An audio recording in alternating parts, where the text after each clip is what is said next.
Vaš najdraži mališan tek je krenuo u školu, no svakako će proći s 5.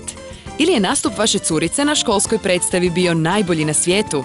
Ili trener kaže da takav talent kakav ima vaš dečko mora završiti u prvoj ligi. Svako dijete zaslužuje dar, nagradu i priznanje za svoj trud, a mi imamo odličnu ideju. Poklon bon pčelica Zagrebačke banke. Poklon bon pčelica možete kupiti u svakoj poslovnici Zagrebačke banke ili u samo nekoliko klikova e-zabom. Poklon bon pčelica s iznosom koji sami odaberete omogućuje poklon uplate na dječji štedni račun pčelica. Bon možete darovati djetetu koje već ima otvorenu štednju pčelica, kao i mališanu koji će s poklonjenim bonom tek otvoriti svoju štednju.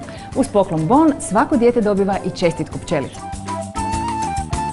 Štednja je odlična navika, a ušteđevina uvijek dobro dođe i malima i velikima. Mame, tate, djedovi, bake, ujaci i svi drugi važni ljudi.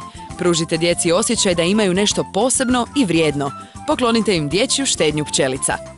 To će ih razveseliti mnogo više na što biste pomislili. Više od još jedne igračke. Imati svoju štednju, kako to odraslo zvuči.